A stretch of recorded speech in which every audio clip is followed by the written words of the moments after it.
Estos son el mapa de Estados Unidos, donde se venden las armas que llegan a México. ¿Cómo se arma y se equipa la delincuencia organizada? Pues aquí está la respuesta. ¿Qué es lo que México pide? Respetuosamente, el esfuerzo para que en estos condados, que son 10, los que están en rojo, se impida que estas armas estén cruzando hacia México. ¿Se puede hacer eso? Sí. Revisas cuando sale de tu territorio un vehículo con el mismo énfasis que revisas un vehículo que entra a tu territorio. ¿Se puede hacer eso? Pregunta el canciller Ebrard. Sí, pero no se hace. Buenas noches. Esa fue una de las peticiones, quizá la central, que México le hizo a Estados Unidos, al gobierno de Estados Unidos, en la reunión de ayer en Washington. Pero pasa el tiempo y nada. Pese a las peticiones respetuosas, nada. Y ya se fueron 2/3 de este gobierno.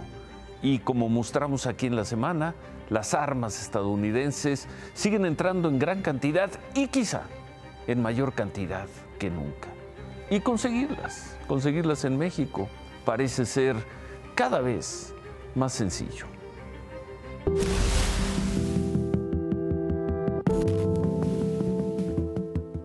Ayer, mientras los gobiernos de México y de Estados Unidos realizaban una enésima reunión para acordar el control de las drogas con dirección al norte y de las armas hacia el sur, en las redes sociales de policías y militares de la Ciudad de México, circuló la oferta de esta pistola 9 milímetros de Heckler & Koch, un arma corta de élite fabricada en Alemania. Hermosa nueva 9 milímetros marca HK con 3 cargadores, uno de 15 rondas y 2 de 10. Se va por 52,000 pesos a la voz. Escribe como si fuera vendedor ambulante el hombre que ofrece la escuadra de un calibre que, a la vez de estar restringido para civiles, es el más utilizado en asaltos a mano armada y en homicidios perpetrados con arma corta en México. En la tienda en línea de Bass Pro, una cadena deportiva minorista de Estados Unidos, se puede adquirir el modelo más costoso de la Heckler & Koch a $960, unos 20,000 pesos para sus clientes frecuentes, los mismos en que los gobiernos ayer reunidos ponen la mira como parte de la maquinaria del tráfico. En el catálogo de armas de WhatsApp se ofrecen opciones más accesibles que la pistola del pueblo, como se llama en alemán, la pistola de Heckler & Koch, más parecidas a las que se observan en los asaltos al transporte público del Estado de México, como este revólver en mal estado Smith & Wesson 38 Super, también de uso exclusivo del ejército en México y que incluye 5 tiros jalando al 100% y en Ecatepec, 17,000 pesos para rápido. ¡Pásame las llaves! ¡Pásame las llaves! ¡Pásame las llaves! ¡Pásame las llaves! ¡Cámara! ¡Cámara! ¡Ya vieron! ¡A Chile! La misma tienda en Estados Unidos ofrece un arma similar, porque esta ya no se fabrica, en algo más de 8,000 pesos y sin un solo muerto encima.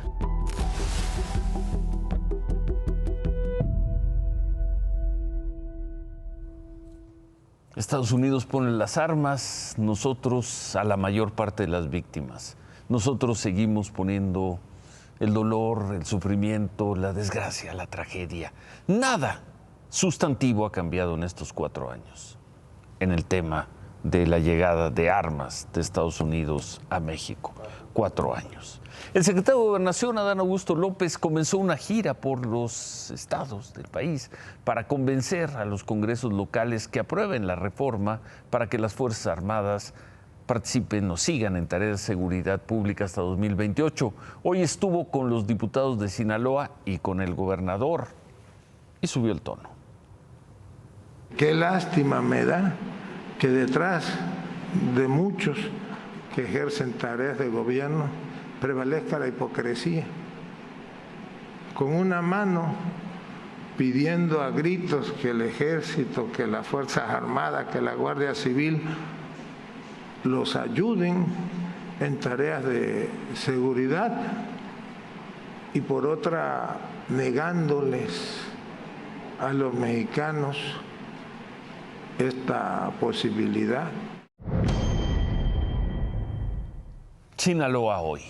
La Fiscalía de Sonora confirmó que 4 personas fueron abatidas y una más resultó herida luego de que anoche se registraron balaceras en San Luis Río Colorado. Las balaceras se dieron en la colonia Jalisco. Además, se reportaron autos quemados y más enfrentamientos en el municipio de Rosario de Sopaco. Seguramente esas personas abatidas murieron. Los disparos salieron de armas producidas en Estados Unidos e introducidas de manera ilegal en territorio mexicano, como hace 2, hace 4, hace 6, hace 8, hace 10, hace 20, hace 30 años. Cuando se pensó de que iba a haber conflictos por la consulta en materia energética, informamos, aclaramos, dimos a conocer nuestro punto de vista y ellos han decidido no dar el paso hacia un panel y se está buscando un acuerdo, un arreglo, que no haya confrontación. ¿Dieron un paso atrás o se está buscando un acuerdo?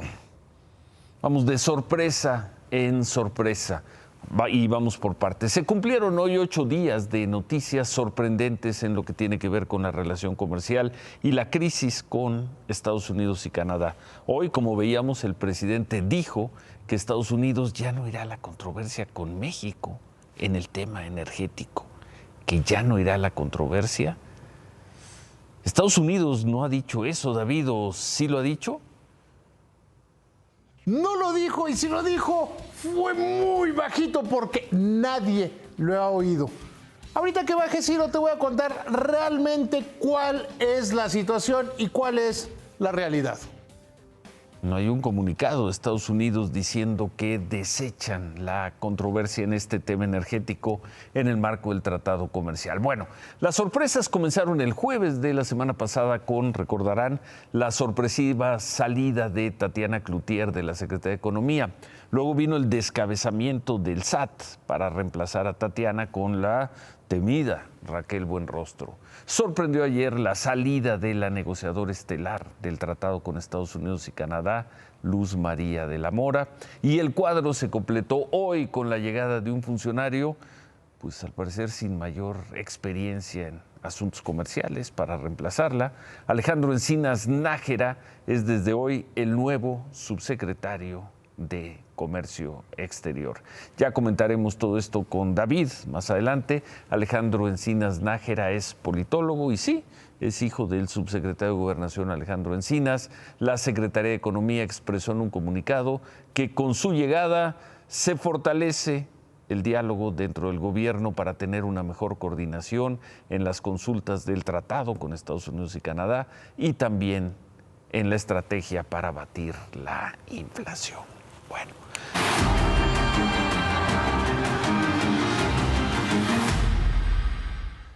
Esta semana el gobierno de Estados Unidos anunció su nuevo proceso para dar visas humanitarias a los migrantes venezolanos, 24,000. Lo cierto es que parecen pocas si se toma en cuenta el número de migrantes venezolanos detenidos en los últimos meses y también si se ve a los migrantes venezolanos que ya están en México y que quieren cruzar la frontera para entrar a Estados Unidos y que nunca se había considerado, ellos no lo habían contemplado, la posibilidad de hacer el trámite por vía digital y sentarse a esperar a que les den una cita. Ellos están en México, algunos estaban en Estados Unidos y ya los mandaron a nuestro territorio y otra vez comienzan las historias tristísimas, dramáticas, ahora con los venezolanos. La impotencia mía es que mi familia está desesperada porque yo estoy aquí solo. Mi familia no haya que hacer, tampoco no sé cómo regresarme a mi país, tampoco. Porque de mi parte quisiera regresarme a mi país, pero no tengo ayuda, no sé cómo regresar a mi país. y tampoco saber noticias de mi esposa. Esa es mi desesperación que tengo. Una preocupación, no como, no hago, no puedo hacer nada, no puedo dormir, no puedo hacer nada. Es el rostro del nuevo drama migrante. Venezolanos desesperados que fueron expulsados a México desde Estados Unidos bajo la nueva política anunciada esta semana. Hoy, 200 venezolanos marcharon en Matamoros y cerraron durante 6 horas el puente internacional que conecta con Brownsville.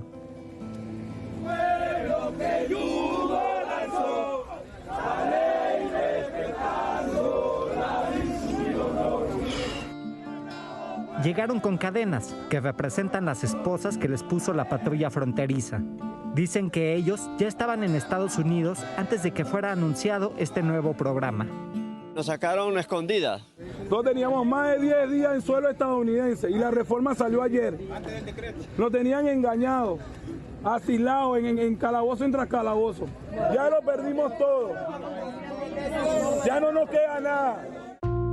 El drama venezolano comienza a replicarse en varias ciudades de la frontera norte, algunas en menor escala, como en Tijuana, donde los albergues comienzan a saturarse de venezolanos, o en Ciudad Juárez, donde pequeños grupos son deportados mientras otros siguen intentando cruzar a pie. Sin dinero, sin recursos, desesperados, ahora deben esperar en México. El gobierno de Estados Unidos le pide a los venezolanos solicitar su visa humanitaria en línea, sin ir a la frontera. Solo podrán llegar en vuelos, no más por tierra. Estados Unidos anunció que otorgará 24,000 visas humanitarias a venezolanos, sin explicar si habrá más en algunos meses. Pocas, si se considera que solo en agosto, la patrulla fronteriza detuvo a 25,000 migrantes venezolanos, más de 90,000 en lo que va del año. A partir de esta semana, quienes no sigan el proceso y traten de entrar por la frontera, serán expulsados de inmediato a México. Mientras, en el sur de México, en Tapanatepec, ya hay más de 8,000 venezolanos varados. Ahí esperan sus permisos provisionales para transitar por México rumbo a Estados Unidos, en busca del sueño americano que para algunos se desvanece poco a poco.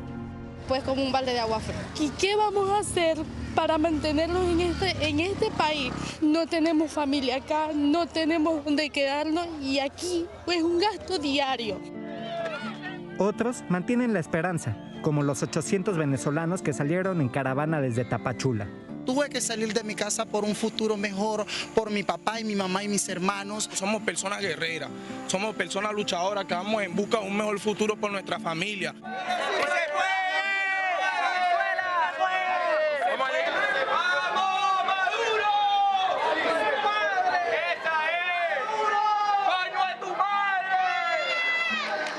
Vine para un futuro mejor y miren dónde estoy ahorita.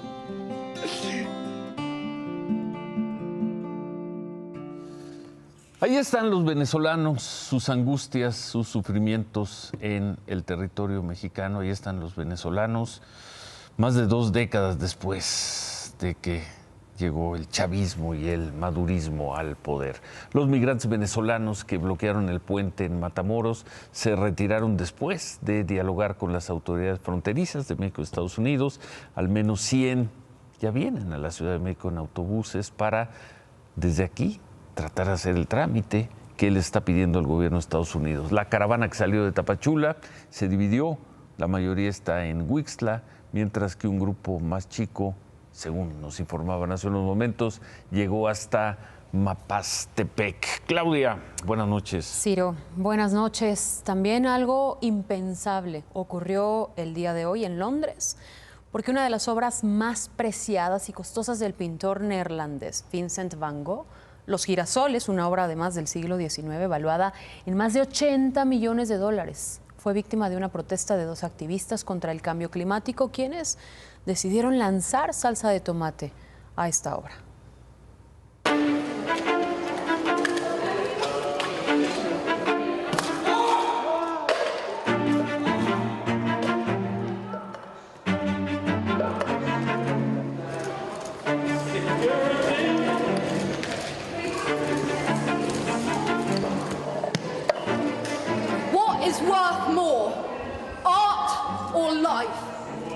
Is it worth more than food? Worth more than justice? Are you more concerned about the protection of a painting or the protection of our planet and people? The cost of living crisis is part of the cost of oil crisis. Fuel is unaffordable to millions of cold, hungry families. They can't even afford to heat a tin of soup. Meanwhile, crops are failing. Millions of people are dying in monsoons, wildfires, and severe drought. We cannot afford new oil and gas. It is going to take everything we know and love.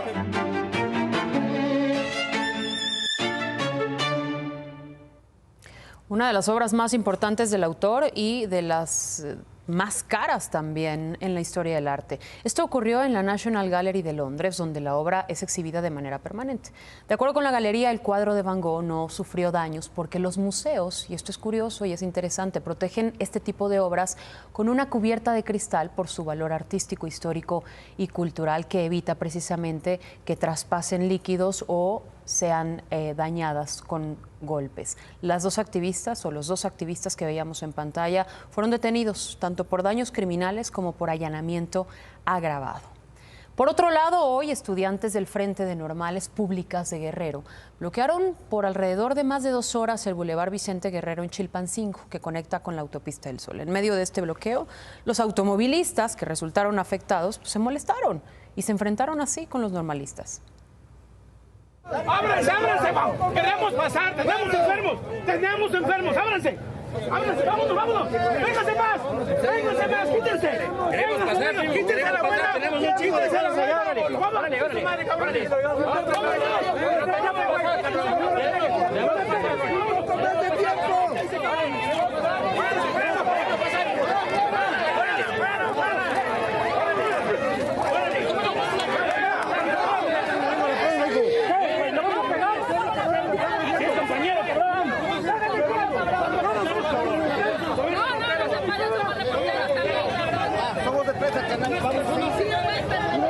¡Cogen los carros!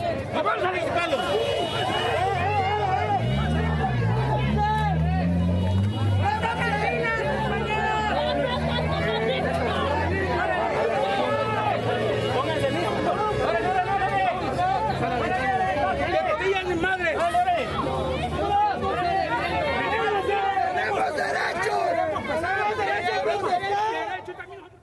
A ver, ¿Y qué pasó? Pues este bloqueo, Ciro, empezó a las 2 de la tarde, más o menos hasta las 3:45.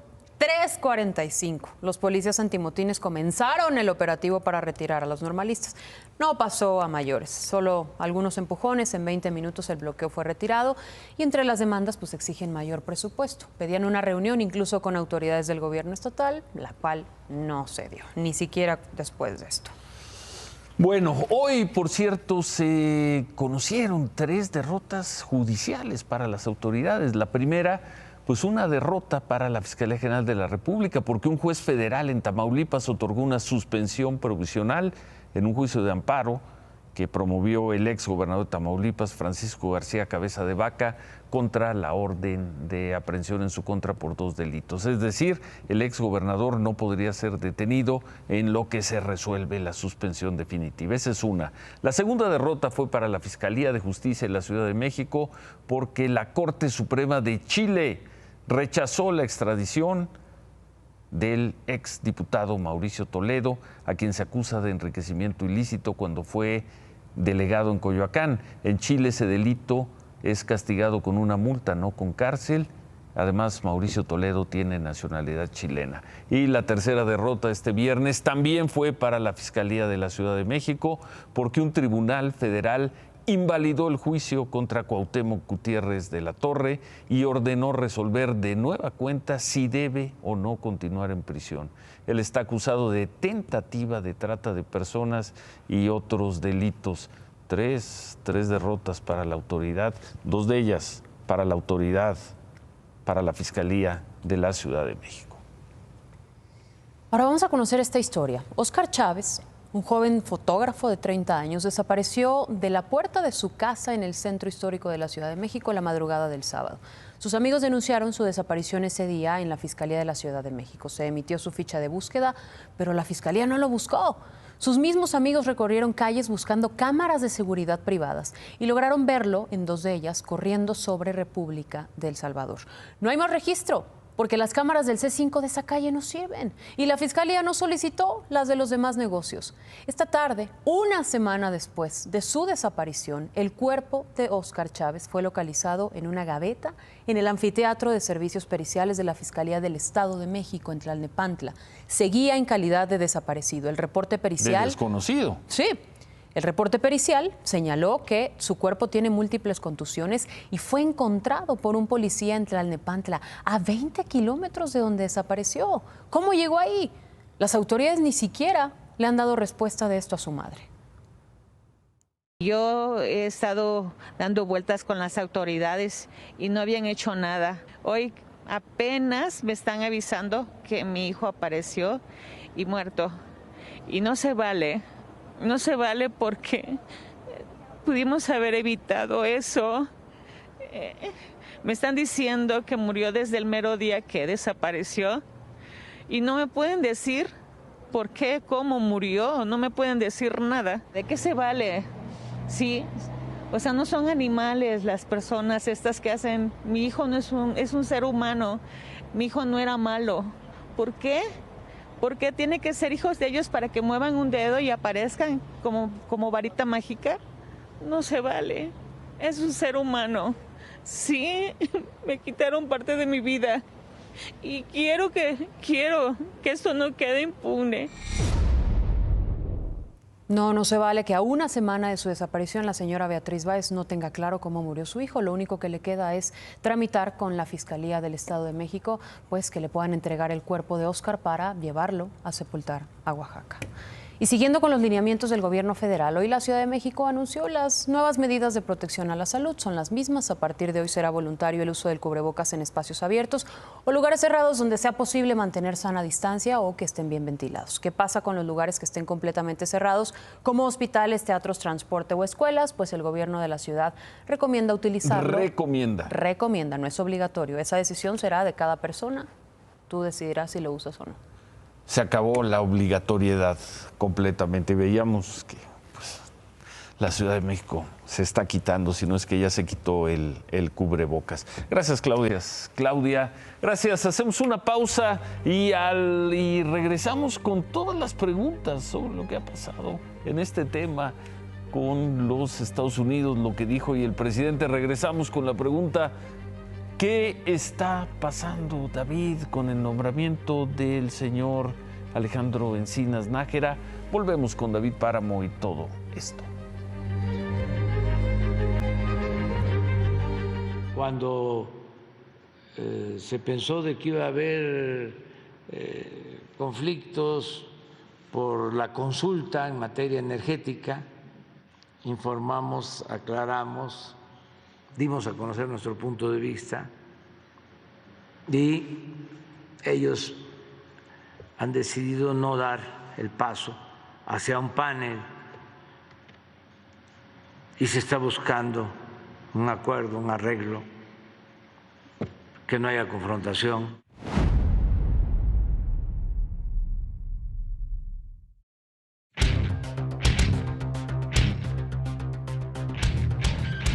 ¿Qué está pasando, David? ¿Qué está pasando? Buenas noches. Creo que el presidente está confundido. Que entre cambio de secretaria, cambio de secretarios, cambio de subsecretarios, que jugaron al teléfono descompuesto.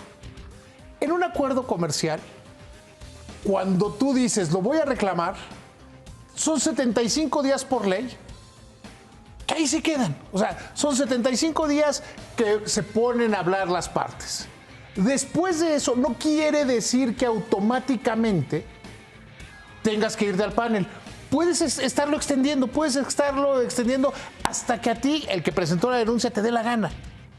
Para que se retire, tiene el gobierno que presentó la solicitud de panel. Estados Unidos y Canadá. Tendrán que mandar un papel diciendo, oigan, ¿qué creen? Ya nos dimos cuenta que sí, Pemex que no era para tanto y que muere. Pemex y CFE sí son lo máximo. Eso no lo han hecho. Y que está bien que abusen no de lo las han hecho. empresas de Estados Unidos No lo han hecho y de Canadá. No lo han hecho, ni lo van a hacer. El presidente dijo hoy que Estados Unidos se desistió. Elijo pensar que se confundió. Que se confundió el presidente. Porque no se ha desistido. Para que hubiera un desistimiento tiene que ser por escrito. Segundo, si fuera real ese desistimiento, sería la nota de 8 columnas en México, Estados Unidos y Canadá. O sea, no es. Al presidente le dijeron, no, es que no ha presentado el panel. Entonces ya se calmaron o alguien le dijo que van a estar negociando. Pero en este caso, déjame una figura para explicarlo. Estás jugando cartas y de repente te toca un comodín. Sí. ¿Cuándo usas el comodín? Cuando lo necesitas. No cuando te lo dan. Sí. Entonces, Estados Unidos y Canadá tienen ese comodín y Estados Unidos especialmente, oye, ayúdame con los venezolanos, ahí te los voy a echar a los venezolanos, ayúdame con el fentanilo, ayúdame con todo lo que me dé la gana o saco mi comodín. Está haciendo el gobierno de Estados Unidos lo que tiene que hacer, usando el comodín a su favor, no es que quieran decir... El presidente dijo que ya no tiene comodín Estados Unidos y eso no es así. Eso no es así. Bueno, eso por... O si fuera así, ¿por qué no presente el documento donde digan, miren, ya se desistieron los gringos, uy, qué miedo, ya ven cómo sí? O sea, no existe. No existe. Eso por un lado. Por el otro, ¿qué sabes del señor Encinas Nájera? Encinas Jr. Encinas Nájera. Me cuesta trabajo tanto el nombre. Alejandro Encinas Nájera. Sí. Pues, ¿qué sé de él? Comentarista de televisión, que muchas de sus participaciones eran defender a Manuel Bartlett. Y la Secretaría del Trabajo, pues, sin deberla ni temerla, sale a decir que sí tiene mucha experiencia. ¿En qué? En que los paneles, ¿te acuerdas que nos presentaron 6 por el tema laboral? Sí. Que él se encargó de ellos. Y que en todos esos paneles no se fue a la controversia. Aquí habrá que decir, sin quitarle mérito, que la reforma laboral en México se hizo pues, diseñada por los sindicatos de los Estados Unidos y de Canadá, que está total y absolutamente alineado. Entonces, ese es su mérito. Su mérito también es... Ya dije que era comentarista, ¿verdad? Y ya dije que estudió en el extranjero, ¿verdad? Sí, no lo has dicho. Es que se me están... Como ya se te acabaron los razonamientos, remátala, David. No se me... Perdón, no voy a rematar. No se me acabaron los razonamientos. Se me acabaron los méritos. Ciro, muchísimas gracias por 6. 6 años. 6 años, muchísimas gracias. 6 años estamos cumpliendo en prácticamente los próximos 5 minutos terminaremos el programa y con eso son 6 años. Es un y el lunes empezamos el año 7. El lunes empezamos el 7. Muchas gracias. Ha sido una época muy feliz de mi vida. Y aprovecho para... Gracias, David. Esta noche nuestro programa, en efecto, está terminando su 6º año de transmisiones. 6 años equivale a un sexenio. ¿Cómo éramos? ¿Cómo somos? Regresamos, bueno, tú ya no. Pero nosotros regresamos con eso. Adiós, manda a corte. Vámonos a un corte y van a ver cómo éramos hace 6 años y van a ver que estamos mejor ahora.